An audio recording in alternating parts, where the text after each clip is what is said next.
rich lover's wife asked for a divorce. But he lost everything, and she wanted me back. My wife and I have been married for almost 6 years. We've been together for 8 years and 3 months. We've been living together for 7 years. I thought it was great all the time. I truly believe that we were a great match. Each of us has a car, a steady income, and a house that we bought 5 years ago. My mother died of a heart attack in February 2022, which was a sad and surprising event. It was a rough few months for both my wife and me after that. My wife was close to my mother. I mean really rough. When I say rough, we only went out about twice in 6 months. It was always the same. We stayed and watched TV while resting on the couch. I wasn't happy because of what was going on, but I thought we would get through this. 5 weeks ago was D-Day, as I hear everyone call it. About 5 minutes from our house, my wife went drinking with 3 male coworkers.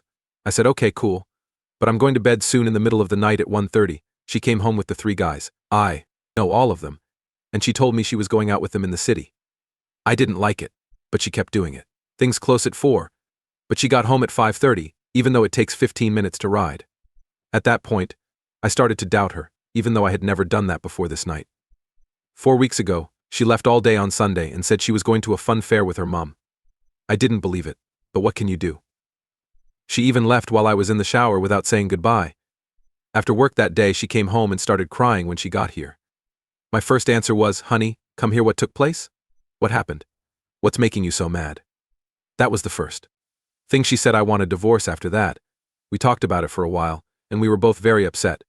She told me she hadn't cheated when I asked her straight out. She told me that she has been less happy for a longer time, which is why she is getting a divorce. There was no way she could have known something was wrong with our relationship. Anyway, this came as a huge surprise to me. Anyway, she left after the talk and now lives with her mom. After 4 days, we saw each other again because we had a dog that neither she nor I could take care of on our own. Our dog now stays with an aunt. Anyway, I told her again that she was cheating because I saw her, and this time she admitted it. She told me she cheated on me for a whole week because she went out drinking and then left home the next week. She told him she loves him. When I asked her what was great about him, all she could say was that we get along well and have a spark. I guess that's it. She also said that she thinks she's having a midlife crisis. She has no idea what she wants or what to do with her life. What do I think? She's crazy. I don't know if this is the right word, but her hair turned purple. She signed up for classes to learn how to ride a motorbike out of the blue. After the breakup, I tried to make peace with her for the first week or 2, but she wouldn't move. Each and every important message I send her is ignored. I do get a reaction to casual messages, but I think it's short and full of cockiness. I really can't recognize my wife anymore. It looks like her attitude has changed in just 1 week. She talks about me like I'm not even there and doesn't care about me at all. Is this some kind of defense to make things easier for her by putting off her worries until later? Or maybe she has changed and now feels this way. What the heck is going on here? I know it's great to fall in love, but what will happen to her after a few months, when the honeymoon period with this guy is over and she wakes up from it all? I've been having a lot of different emotions. A lot. It makes me mad that she cheated on me, and I'm really upset about it. But I also know and understand that our marriage has always had good basics. We've come 5 weeks since D-Day. We still haven't filed for divorce, and neither have I or Elle. I'm not sure, but I think she's still seeing the guy she cheated on me with. I really can't decide if I want to save our marriage or end it right now. At this point, I really don't care if we break up or get back together. I really don't know what to do. In the long run, I might feel bad that I filed for divorce so quickly if I do it now. However, I also can't keep living in a state of confusion where I'm still married but she's already left. I still wasn't sure if she was cheating on me for the first 4 days after she left. Indeed, those days were the worst because I felt terribly bad and like I had messed things up. But after she admitted cheating, those feelings began to go away. And while I might be partly to blame, she is the only one who caused our marriage to end. I could tell she wasn't unhappy because she always looked happy. She would make a great actress. She never told me she was unhappy or what should change. On top of everything else, she cheated and still does. It's done. It's no longer possible for me to go back from here. Also, I don't even miss her right now. Sometimes I miss the person and thing we were together. But this woman she's become? To be honest, I almost feel bad for the next guy whose heart she's going to break. I'm really not. Having a hard time with my mom's death. I do have other things to think about right now, but still. I just wanted to get out of the down and crawl back up. I wanted to go outside, drink, and have fun. Riding my bike, etc. However, she did turn on me and, in a way, kicked me back in the ravine. It will be okay in due course. I have to say I'm not looking forward to the holidays at all. No, Mom. No, woman. After 40 years of marriage, my dad is now by himself. We'll take care of it, though. Life keeps going. For the most part, I have a wonderful sister and good friends that I've known for over 20 years. Not even close to being ready to start living alone again. But I'm also a little excited about something. I haven't been with someone in over 8 years. It has been more than 8 years since I last went out without my partner. I fell as far as I could this year, but I really think good times are on the way. Someone on Reddit is totally right when they says we got married too young. She was 21 and I was 26 when we got married. There hasn't been a lot of change in me in those years, but she may have changed a lot and hid those thoughts for a long time. Keep in mind that she said she feels like she's going through a midlife crisis. Those are her words, not mine. To talk about shared hobbies, interests, traits, etc., in a bit more depth. In the post, all I said was that our lives were safe. I didn't go into too much detail because I didn't think it would make a difference and the post is already pretty long.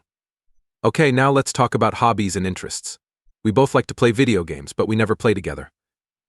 My PC is where I play Age of Empires 4 right now. After that, she'd play The Witcher on PS4. A good Netflix show was fun for both of us. That's something we did a lot after Mom died. But even before that, we both would rather watch a good movie together than go out drinking. We did go to the movies once in a while, and about once or twice a month, we went out to dinner. We both like riding bikes. I get to drive and have a bike, but she didn't. She loved riding bikes with other people and sitting in the back seat. When she was little, her dad rode his bike with her. But now it looks like she wants her own bike and license too. Didn't know. Having family time is something we both enjoy. Every other Sunday we would hang out at my dad's house, her mom's house with her stepdad, or her dad's house with her stepmom. Going for walks with our dog and driving to nice parks and woods was fun for us. I liked how spontaneous she could be, as a person. It looks like she acts on impulse too much. Okay then, I sometimes think too much about things like whether we should buy it, asking ourselves if we really like it, how much money we have at the moment, etc. In an instant, she would buy it or book that trip I wasn't sure about. That was great. I know that we couldn't be more different on this issue. I believe she does. She was so funny. It was really great that we had a great sense of humor. We always had a good time together because our dry, silly sense of humor is the same. I liked how honest and direct she was all the time. She always told me how she felt and what she liked and didn't like before things got worse. For example, I became hooked on a video game about 4 years ago. I didn't know I was wrong at that time. She told me after a few weeks that I wasn't making her happy and that I needed to pay more attention to her in our relationship. Which I did. Then I cut down on games to almost nothing. Bro. She walks, talks, and laughs in a way that I love. It's beautiful. I love how she looks. I loved how she always sneezes 8 to 10 times in a row. That being said, all of those thoughts are quickly going away right now. I can be pretty short about our life. We did not have a lot of between twice a month and 3 times a month since we got married. I thought it was always good, but I'm not sure what she thinks about it. Now that I think about it, we always reached our peak, unless she lied, which I doubt. The letter S wasn't very interesting on its own. We'd do the same 3 to 4 moves over and over again. 1. Okay, so I made some calls yesterday. There is a person in the Netherlands who helps people work things out. They take care of every part of divorce. So this referee talks about money, feelings, and other things that lawyers do. This person helps 2 people get a divorce. It's like an all-in-one person. We talked with this referee today. The car of my soon-to-be ex broke down, so I had to pick her up. And yes, I had to. It is very important that both my soon-to-be ex-spouse and I are at the talks with the mediator for this to all work out. Anyway, the talk went pretty well, just the way I thought it would. When we talked about how we felt about getting a divorce, the cheating was never brought up. Since this referee doesn't take a side, I didn't think it was important to bring it up. We don't have any rules against cheating either, so she still has the same rights she did before. She cheated. We are still sitting at the table together after the facilitator left, but we don't say much. Just the sound of our cats running around is enough to keep us busy. After a while, I asked her if she had anything else to say. Which she replied was no. Okay, I said. I think you should leave now. I don't want you here. Okay, could you take me home? I told you no. It's up to you to figure out how to get home. I don't want to drive you home for 30 minutes. After that, she looked a little upset. I think she thought I would drive her home, since I always did everything for her. Afterward, she called her mum, who will pick her up in a short while. She left the house now. She told me to go for a walk for an hour or so until my mum comes to get me. As she walked away, she still looked hurt and upset. Even though I'm not giving up, I still see a lot of strange behavior from her, and I think she's still in the fog from the affair. Even though everything, I still love her for who she was. But for now, I'm not giving in and treating her like she doesn't exist. To be more specific, she doesn't mean anything to me right now. I love and was dedicated to her before, but she's not the same woman now. As a driver for 11 years, I've worked for a company called Supertrans.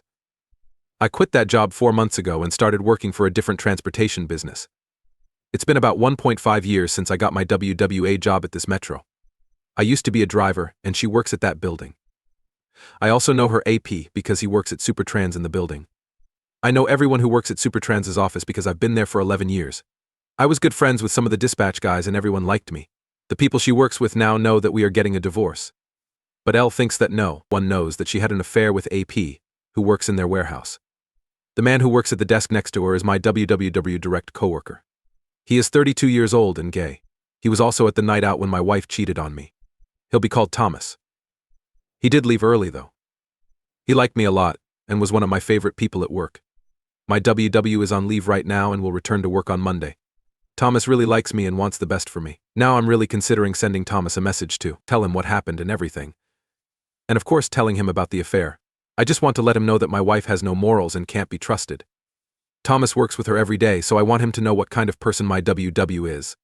I'm also going to tell him about the AP because Thomas was out with them the night WWW stole. I want Thomas to know what a big piece of crap the AP is. Also, yes, I'm aware that this might sound like I want to get back at someone. And I guess I do, since this woman put me through hell a few weeks ago. I'd love to hear that she had a bad day at work on Monday because everyone knows she lied to me and is having an affair. Really, everyone liked me, and I've known most of her office staff for more than 10 years. Also, I choose who to tell about her cheating. Okay, so this isn't really a question. I need to know if this is a good idea. But I believe I've already decided. Please let me know what you all think and why you think I should or shouldn't do it. Updating again, you all have been so helpful to me. I must say that my mind is very tired. But other than that, I'm doing better than I thought I would be after only 6 weeks. I have a question about how my soon-to-be ex-wife is acting right now. Is it okay for my soon-to-be ex-wife to treat everyone around her like trash? I guess everyone except her AP and her parents. It's clear that she's being mean to me. She doesn't respect me at all and acts like I'm the worst husband ever.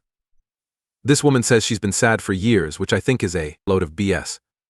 To be honest, I no longer care about what she's doing to me. Her life is being ruined by her, not mine. But it's making other people feel bad too.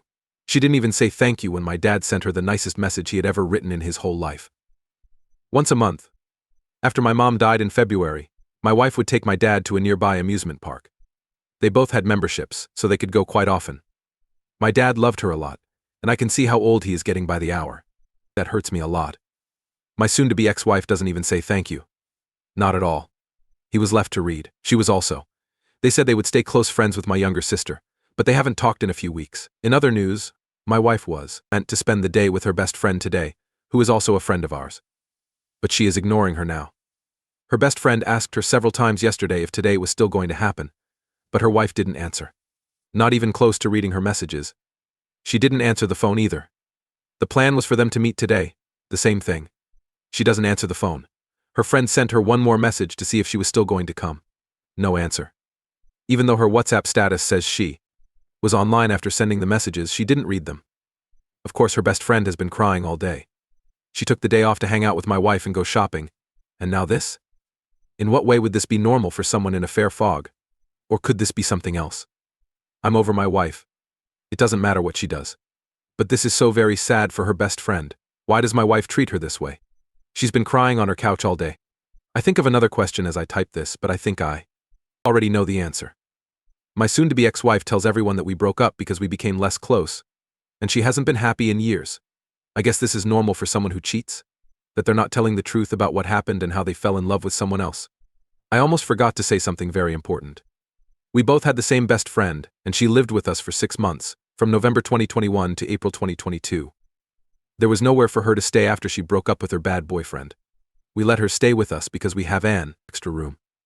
Anyway, my wife and her best friend are talking about everything, including our relationship and her life. Every day I talk to her best friend, and she's always been really nice and honest with me. She said that my wife might not be happy with me for a longer time. I asked her if any of what she said was possible. BFF says it's all false. My wife has never talked about it, or told her in any way that she doesn't like me. Also, remember that they told each other everything. But there was not a word about being sad. Either my soon-to-be ex-wife is lying openly now, and I don't know why, maybe to make it okay for her to cheat on me and leave our marriage. Another possibility is that she told no one but herself about how unhappy she was. I really don't know, but I've never seen her upset with me, and his best friend definitely agrees. Again, thank you all very much. You all have been so helpful. Without your help, I would not be where I am now. Edit, I really hope that she gets hit hard by karma soon. Also, everyone who is asking me why we are divorcing. I'm honest when I say she's a selfish cheater. A woman friend showed me texts that my wife had sent to her yesterday. "Oh my God, honey, is it true that you and your husband are no longer together?" was something that was said. Yes, this is the sad truth. What the heck happened? We've grown apart over the last few years and now have different life goals. We chose to end it. Naturally, I told our friend that this is not true and fixed it. I told her that my wife cheated on me, says she fell in love, and left me for someone else. When people hear the truth from me, they are shocked. I myself, along with everyone else, never thought my wife would do this. 3. I'll write a new post in a few weeks, I think. I'm fine for now. When I realized she was living her life without me, I began to do the same. I talked to my soon-to-be ex-wife a few times, and it seemed like she still loved me, but it wasn't fun anymore. It's not strange, since my mum died suddenly in February. She says she loves AP, but there are no strings attached. Though she said she wasn't mad at me, I never got the sense that she was. She seemed happy with life in general. In short, I think she cheated on me, fell in love with AP, and then left me for him. Once I knew that, I chose to let her go and concentrate on myself. I just don't care about what she's doing, or if she'll come back at this point. It doesn't matter to me. Things are going well at work. I joined a gym and go 3 times a week. My muscles hurt, and I've been talking to this wonderful girl I knew as a child. I'm glad I have a female friend I can talk to about everything, even though it's just company. When it comes to losing a parent, we can relate. Her dad died last year. I'm fine then. We had to get a lot of papers together for the divorce and send them to this referee. We are now waiting to hear back from him, so that we can set up our next meeting and move forward with the divorce. Right now, I've already decided that the split is going to happen. If the soon-to-be ex-wife comes back or not. The marriage is over, so there will be a divorce. 4. We are going to sign the forms for our divorce in 4 days, which will make it official. It's going to be a long post since I haven't written anything in 4 months. I did some things wrong on the run, but I also did things that gave me back my power and made me respect myself again. To begin, I can say that 5 months after the in-tie and the original shock, I don't even think about or feel affected by the cheating very often. If you are having a hard time, please trust me. Things will get better and time is on your side. I did wrong things after cheating and our breakup. I begged, pleaded, grew angry, and felt annoyed. I felt like I had no control and that she had gone crazy. Sadly, this went on for about 2 months. After this amount of time, I decided to stop whining. You know what? I told her I had given it a lot of thought, and decided I was still willing to see and talk to her. That I thought we could still be together. But I also told her I couldn't promise anything. In the past 3 months, I haven't talked to her myself. Not about the relationship or just plain stuff. When I called, it was only to talk about our upcoming divorce, money issues, and our shared house. During the last 3 months, I didn't just wait. Right now, I'm 32 years old and I worked out at the gym for the first time ever. I've always been on the skinny side. So building muscle is just what I need. Going to the gym regularly has become a habit for me. This has been going on for 3 months. I work out 4 times a week. I'm also seeing an improvement in my looks and muscles, but this goes even further. The gym not only makes me look better, but it also helps my mind. To keep myself busy and away from things, I first started working out. I feel and look better about myself now that 3 months have passed. It's like I forgot how much faith I had until now. Tip of the day: going to the gym really does seem to help both your body and mind when you're having a bad time. About the house we share. I talked to the bank, and they will let me borrow more money and take on a bigger payment. I will pay my ex-wife about $65,000 for the house. I can, and will do it. I will own the joint house, which is worth about $300,000, fully after I sign everything and pay her. Not happy about having to pay her $65,000, but having my own house, worth 5 times that amount, will make me much better off in the long run. Besides that, she no longer has her own home. She now lives with her mom full-time, but I know she also spends a lot of time at AP's house. Since I'm not calling her, how do I know? I'll get to that. My ex and I share a friend. Even though we don't hang out all the time, we talk a lot. From what I know, my ex-boyfriend left me to be with AP and started dating someone else right away. I have no idea what's going on with my ex, and sometimes it looks like she's gone crazy. I try not to think about her, but my mind does go to places it shouldn't. At this point, I guess I could also call APF, because that's pretty much what he is now. I will stick with AP though, since that's how it began. Anyway, Back to AP and his ex-wife. Karma is a tramp, and it's getting rough. Things seemed fine between X and AP when they first started dating 5 months ago. Soon, things will be different. AP is currently depressed at home, which I know for sure, because friends of both of us showed me pictures of a conversation between her and her ex-wife. Also, the AP doesn't have a job right now. Even when the cheating first happened, I always felt better than AP because I thought he was useless compared to me because he didn't have any morals. I'm sure now. Again, this makes me think my ex-wife is crazy. There's no need for me to be cocky about how sure I am that I am the catch and a much better man than her AP. A little extra, I was still calling her and warning her at the beginning of their relationship. I guess I was right the whole time. He proves again that he is the loser, which I kind of already knew. Besides that, he gave her something that can destroy her. She's pretty much making her own grave. AP showed her how to take hard drugs. I know this from the friend we both have. I haven't told my ex-wife about it yet. It's her choice if she wants to mess up her own life. But things look like they are quickly getting worse. Regarding my ex-wife, I'm sure she's having a hard time and may even be questioning the choices she's made. During Christmas and New Year's, I hadn't talked to her or seen her. But about a week into 2023, she texted me out of the blue to see if I was home and if she could come over. She dropped by my house for a quick visit that lasted only 5 minutes. She stopped by to tell me that she cried alone on Christmas Day. I told her how my holidays were, and she asked how I was doing. I told her that my Christmas wasn't the best, but it was fine. The holidays were the first ones I didn't have my mum around, because she died last year. They were fine, but not great. I did tell her I was doing great though, and I am. Yes, this did seem strange to me. She only cares about how I'm doing, so why would she come to see me? That's all I can think about this whole visit. We'll see in time. I also talked to the mom of my ex. My ex-mother-in-law called me after the holidays to wish me a happy new year and the best of luck. That call caught me off guard, but it was nice to hear from her since she's been family for 8 years. My ex-wife hasn't been very good lately, according to my mother-in-law. It looks like she is very sad and crying a lot because she misses her husband. Ex told mother-in-law, I wish it didn't have to be this way once more. This makes me think she is having second thoughts. But my ex-boyfriend is the only one who can reach out and make a move, which I don't think will happen now. Giving her the divorce she asked for is the only thing I can really do. After that, I have to leave her life and not come back. Which I did. I'm going to be better every day by cutting myself off from her life and divorcing her. Sorry for the long post, but I think this is all I needed to say. In 4 days, we'll sign the papers for the divorce. And even though I'm doing really well, I'm still human, so I still miss my ex-wife and our marriage from time to time. But I know that what happened to her is out of my hands and not my problem at all. I'm sorry to see what happened to her. To end, I'd like to thank everyone in this group again. Thanks a lot. I wouldn't be where I am now without your help. Both in the mind and the body.